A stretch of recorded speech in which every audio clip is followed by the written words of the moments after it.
नमस्कार। देश गांधी जयंती पर अहिंसा, उदार लोकतंत्र, लोकतांत्रिक भावनाओं, समाज, न्याय, न्यायिक परंपरा, अधिकारों के सम्मान इत्यादि से ओत-प्रोत होना चाहिए गांधी जयंती पर एटलीस्ट, पर हो उल्टा रहा है। फिलहाल देश में मतलब वो जो दिलीप कुमार की फिल्म का गाना है ना कि हंस चुगेगा दाना पग पग कौवा मोती खाएगा, वही हो रहा है। अगर आपको विश्वास नहीं हो रहा है तो मैं आपको गांधी जयंती वाले हफ्ते की कुछ हेडलाइंस आपके सामने रख रहा हूँ और उसके बाद आप खुद डिसाइड कर लेना कि आपको विश्वास करना है नहीं करना है।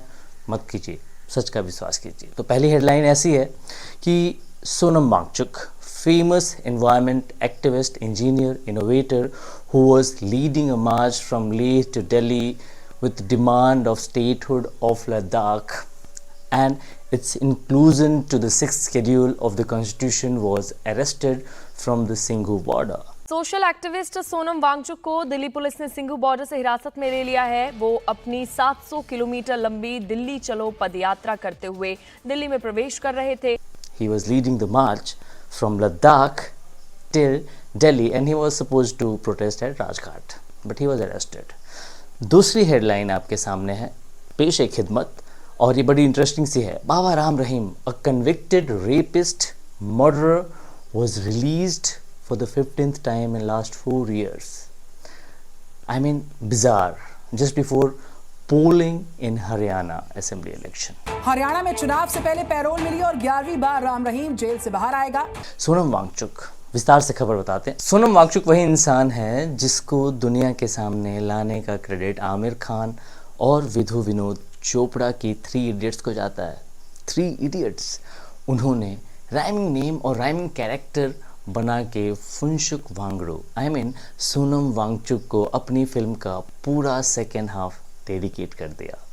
और on a serious note, Sonam Wangchuk has contributed immensely in the field of environment conservation, education and innovation. Firstly, a local appeal to the Prime Minister of India to please safeguard these fragile ecosystems of the high Himalayas under the 6th schedule of the Indian Constitution, thereby giving the right to take stewardship of these ecosystems. But इनको शायद ये नहीं पता था कि दुनिया भर की सरकारें आपको तब तक ही पसंद करती हैं जब तक आप उनके खिलाफ ना बोलें। The moment you start talking against them, you are gone.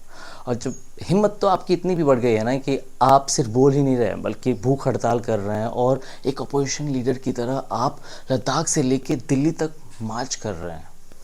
सरकार कैसे बर्दाश्त कर लेगी? दिल्ली अभी भी सल्तनत है, बस सुल्तान बदले हैं। यहाँ आप सिर्फ सरकार के प्रति श्रद्धा भाव से ही बात कर सकते हैं। सरकार के खिलाफ आना है तो जेल, गवर्नमेंट की प्रोपेगेंडा विंग न्यूज़ चैनल्स द्वारा आपका कैरेक्टर असैसिनेशन किया जाएगा। साथ ही लाठी, मार, डंडे और इन सब चीज़ों को आपको स्टार्टर और मेन कोर्स के तौर पे दिया जाएगा खाना।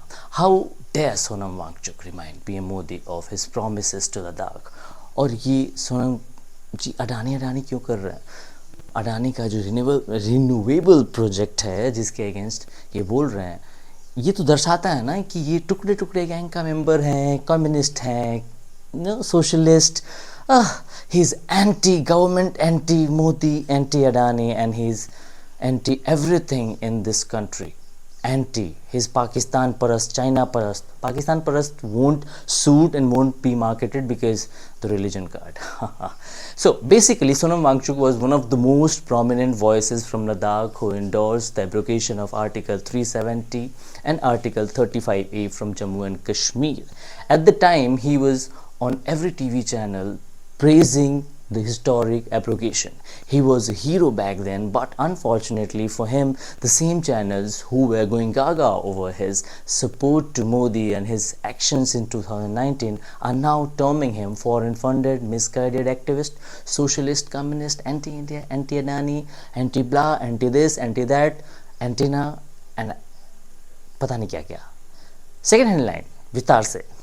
रेजा सच्चा सौदा का जो बंदा है Ram Rahim, he's very revered godman with followers in crores across North India and mostly in UP, Haryana and Punjab. ये जितने तेरे हैं काट लेना, बाकी तू लगा के इसको दे देना। इस बंदे की ताकत का अंदाज़ा इस बात से लगा सकते हैं हम कि जब 2016-17 के दौर में इस पे जो ट्रायल है वो शुरू हुआ था, तब पूरे हरियाणा में सिविल वॉर वाली सिचुएशन हो गई थी। रिपोर्टर्स वॉर रिपोर्टिंग कर रहे थे हरियाणा में। उसके बाद लगातार महीनों तक बाबा राम रहीम के नाम पर मीडिया ने पत्रकारिता का चीरहरण करते हुए मनोहर कहानियाँ गढ़ी, रामसे ब्रदर्स की कहानियों का हॉरर फिल्म दिखाया और पता नहीं क्या क्या।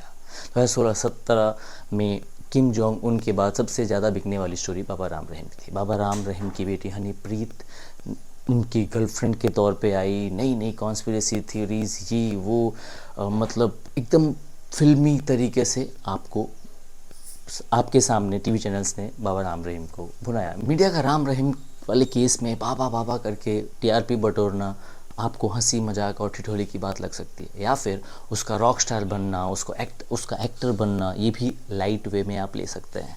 लेकिन आप उसकी ताकत का अंदाज़ा इस बात से लगा सकते हैं कि हर पार्टी के नेता हरियाणा में इनके हरम में हाजिरी लगाते हैं। फिलहाल जो सरकार है हरियाणा में, उस सरकार ने गिरफ्तारी से लेकर आज तक बाबा को छप्पर फाड़ के पैरोल्स दिए हैं, parole after parole after parole, 15 parole in last 4 years। हिला रहा ना एक बार फिर से वो गाना चलना चाहिए। ये गाना सुनिए, कॉपीराइट लगेगा तो देख लेंगे। हंस चुगेगा दाना दुन का, हंस चुगेगा दाना दुन का, कौआ मोती खाएगा। आगे बढ़ते हैं। तीसरी खबर, a CBI court has officially exonerated Pranay and Radhika Roy, the founders and promoters of one of India's most trusted news brand, NDTV, from a case of cheating filed in 2017 by CBI. This case led to multiple raids and multiple trial by pro-government media against NDTV, and finally the NDTV was arm twisted to sell to Adani. CBI ने सबूतों के अभाव के चलते NDTV के director Pranav राय और राधिका रॉय के खिलाफ दर्ज मामले को बंद कर दिया है। आईसीआईसीआई बैंक को जानबूझकर 48 करोड़ से अधिक का नुकसान पहुंचाने का आरोप लगाया गया था। सीबीआई ने 2017 में रॉय, एक निजी कंपनी और अन्य के खिलाफ मामला दर्ज किया था।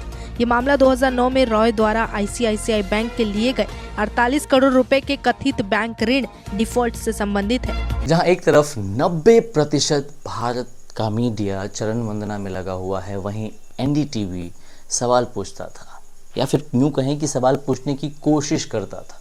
इल्ज़ाम उस पर भी लगते हैं कि वो प्रो दिस है, प्रो दैट है, but the basic fundamental of journalism को हेल्ड करने की कोशिश करता था। और वो रविश कुमार तो आपको याद ही होंगे, मतलब कि Ravish Kumar was very prominent anti government. नमस्कार, मैं रविश कुमार। बिहार को समझने के लिए आपको बिहार की नज़र से ही देखना होगा, तभी आप जान पाएंगे कि जिस राज्य में कोई बड़ा उद्योग पिछले 5 साल में नहीं लगा है, बिजली के उत्पादन में कोई खास प्रगति नहीं हुई है, फिर भी इस राज्य की गिनती विकसित होते राज्यों में हो रही है। चौथी खबर जो बिजार ही है और शर्मिंदा करने वाली भी है, जहां एक तरफ आरजी कार वाले केस में जूनियर डॉक्टर्स ने ममता बनर्जी को लगातार 1 महीने तक प्रोटेस्ट कर उनको घुटनों पे आने पे मजबूर कर दिया, और ममता बनर्जी को लोकतंत्र का एक ऐसा पाठ पढ़ाया जो सबके लिए मान्य हो गया है, लोकतंत्र में स्वागत योग्य है। वहीं दूसरी तरफ बीजेपी रूल्ड यूपी, रामराज कहें तो बुरा नहीं होगा, वहाँ बीएचयू में हुए गैंग रेप में जिसमें बीजेपी के लोग इन्वॉल्व थे, उस केस में गिरफ्तारी में देरी, एफआईआर फाइल करने में देरी, और अब जो लोग प्रोटेस्ट किए थे जिसके बाद एफआईआर और गिरफ्तारी हुई थी, उन लोगों को सस्पेंड कर दिया गया है। इसके अलावा ये मामले गौर है कि वो जो एक्यूज्ड हैं वो आज आज़ाद हैं। तो एक बार फिर गांधी जयंती पर ये गाना आपके सामने है, इस बार मैं गाऊंगा। हंस चुगेगा दाना पग पग, कौआ मोती खाएगा, ऐसा कलयुग आएगा। और हाँ, एक बात तो भूल ही गया मैं, यार इज़राइल वर्सेस ईरान भी 2 अक्टूबर को ही हुआ। मतलब Indian media was like declaring 3rd world war on the world, not media across globe or the leaders, but Indian media in particular. And what? Right wing is reeling under the pain of Iran attacking Israel. I mean, when Israel was attacking other countries like Lebanon, their actions in Gaza, etc., etc., etc., Indian media was cheering, Indian right wing was cheering. But पहली बार Iran ने बोला हम भी कुछ करेंगे तो we are in. But what a sad day to see such, missile attack, initiation of a wider range of war. Gandhi ji must be sad.